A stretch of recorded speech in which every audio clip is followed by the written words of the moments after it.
welcome to this video. Thanks for watching, guys. Thanks for tuning in. Remember to hit the like button, hit the subscribe button, where hopefully me and Ad are going to be able to give loads of value on how to run an agency, build a business. We're doing all right. We've learned some shit. We've failed at loads of stuff. So we're going to try and give you as much value as we can. And this video is all about building a business plan and budget for 2021.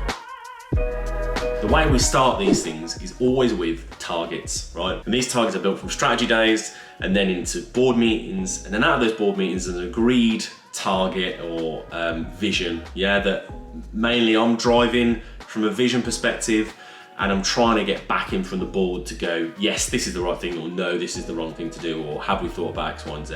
And ultimately what comes out of that is targets, whether that be growth of people, whether it be growth of revenue, whether it be growth of communities in our case, or new communities, or new revenue models, or whatever, but there's a strategy built out with some top line figures that are attached to it. And that's where you've got to start. You have to start with the end in mind, There's no point in going, okay, well, I'm gonna do it the other way around. I'm going to employ a load of roles that I think, and then I'll see where I get to. We'll see where we're at the end of the year. You need to work it the other way around. So always start with the end in mind. Always start with number one, targets. Does that say targets, or does that say? It's just got Targe on it.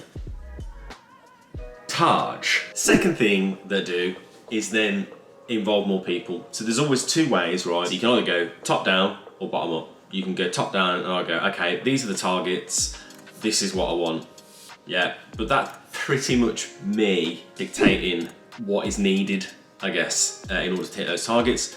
In terms of buying, there's no point in me going, okay guys, these are the targets, this is who we're gonna have in place to do it, go and do it. Because the reality is that I've not got the granular detail of what people are working on and how these things work.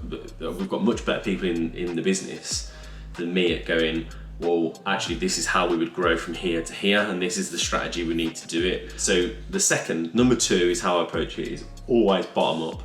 Give an overarching, this is where we need to be, and then you allow people to go, okay, this is how I'm gonna get there. So, two, bottom up approach. Bottom up approach. Come on, Ziggs. Right, come here. Ziggy, come here, you can come and tell the story with me. Come here, big man. Who's my handsome boy? Come here. He doesn't even come to me. This is a joke, man. Ziggs, I'm trying to do a video, man. What's your problem? I'm trying to tell people how we plan for 2021 and how I do it, my approach that I take. And you're ruining it. Come here a minute.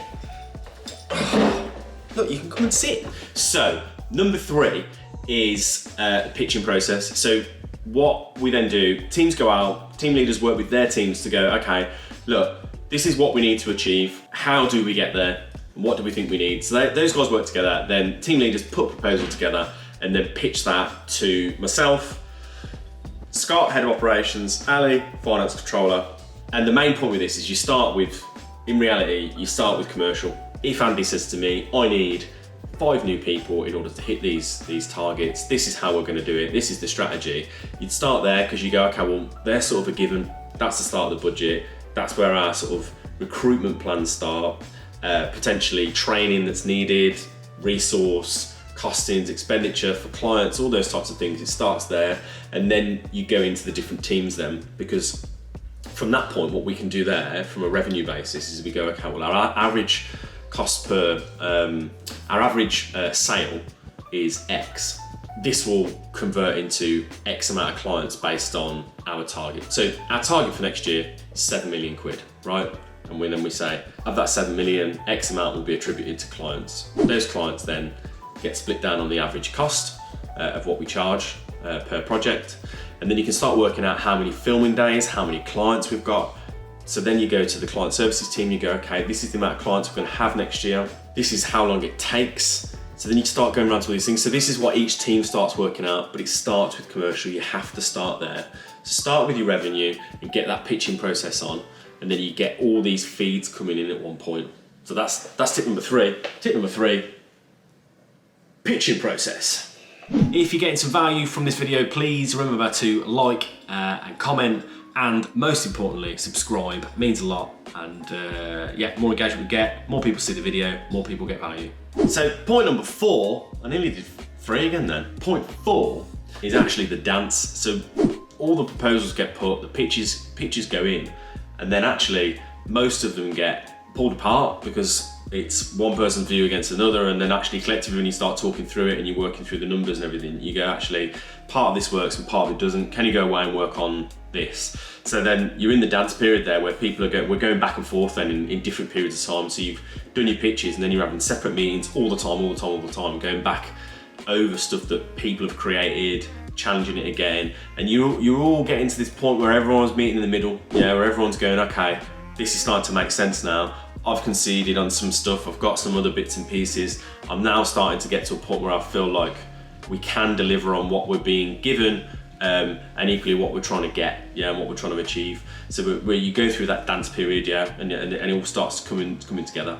Point 4 is the dance. Point 5 is me time. People who support me in my role as well will feel this, where I get to a certain point with this process and then I'm like, right, I've got all this information. Now I need to try and download it all and pull it into one piece. Last year, I fell into a deep hole of spreadsheets that I'm all right on, but I'm definitely not good enough to be pulling like multi-million-pound budgets together.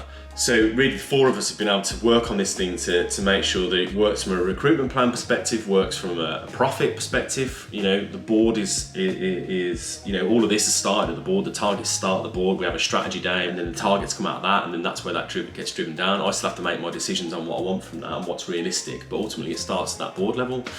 The me time is where actually I kind of disappear for a couple of weeks. I'm in meetings, but I clear loads of my diary down because I'm trying to make sure that everything works together. So we've agreed it with all the teams, and then there's these final meetings where I'll go, okay, I've had all this stuff, now I need to go and check this. And this is what I'm doing now, right? I'm in the me time bit. I'm pulling it all together. It's all starting to make sense. Everyone's getting feedback at the right points, and on the whole, I think everyone gets to a point where they're happy with the plan, and it's like I'm actually just sending emails out with big chunks of information and data going, okay, look, this is what we've agreed. This is what resource you can have. This is the money and the budgets you can have based on these targets. I feel you've given me enough information that it makes sense that you're going to be able to reach these based on performance, etc., etc. Do you agree to this? This is the deal, right? And then I'm starting to have those emails back now where people are like, this is mint, can't wait, when are we rolling out?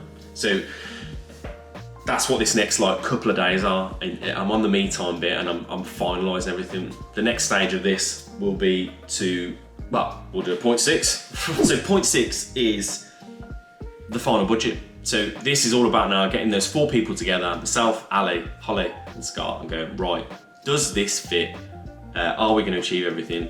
Are there any outliers? This is where I start adding my bit of budget in, so things that I'm thinking about being able to do, or even having like a buffer line in, so that, because you always have ad hoc stuff, you always have people going with great ideas going, look, we should try this, or something happens that you've not expected. So you always try and build a buffer into the budget to go, well, I've got, as long as we're hitting what we're meant to be hitting, I should have a buffer to be able to make these decisions ad hoc. We have a thing called a bluff document, so bottom line up front, which is where people anyone in the business can fill out a bluff document to get something. It might not be monetary based, it might just be an idea or an initiative or whatever, but that's how if they're outside of budgets, that's how we try and sign off things, and there's a whole case you have to put forward, but it's a great way of being able to put a really solid argument forward. So it allows for bluffs from a monetary perspective to be able to put through.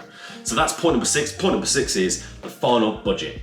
So finalising that badger, getting it put to bed, done, doesn't move. We do a roll budget every quarter. So what we do is we do a 12-month plan, and then towards the end of Q1, we'll do another 12-month plan. Just in case there's been any changes, we keep the 12-month one running all the time, but then we have effectively a new quarter one each time, just so that we can make any amendments based on performance, things like that, which is great. Point number 7, the best bit really, in my opinion, the rollout. So each team leader will do a presentation this year. First time actually, usually I do it, an overall one, but because there's been so much input from the leadership team, each member of the leadership team will present their part of their strategy, their budget, what their plans are, and then I can give an overarching view of why that's happening, how it all connects, and where we go from there. And so by the end of the year, for the first time ever, we'll have rolled out next year's plans, full budgets. Everyone's going to know what we're doing. 4th of January, when we hit 2021 again, Everyone knows what we're doing. It's by far the company's biggest year ever. This is great. 7 points of planning. The rollout for the 7th year of Electric House. Maybe not of Electric House, but you get what I mean. 7th year of the business running, and wow, and actually the target's 7 million revenue. Wow, 7 points to a £7 million 7-year-old business. Sling that up, yeah, eh? This is all off the cuff, guys. I don't know what to tell you. But that's how I plan. That's how I approach our budget. That's how I've done it this year. It kind of followed the same pattern last year, but I've had more support this year from a brilliant team. I'm so excited for next year. But yeah, that's my 7 points. That's my 7 points on how to plan for a £7 million budget. That's it. That's my 7 points on how to build a business plan and budget for 2021. Thanks for watching. If you've got some value from the video, please subscribe. Remember to subscribe. Me and Ad will be chucking out loads of videos across the next couple of months. And that's it. That's all I've got for you. Subscribe, watch the vlog, watch our next videos. Love you all. Laters.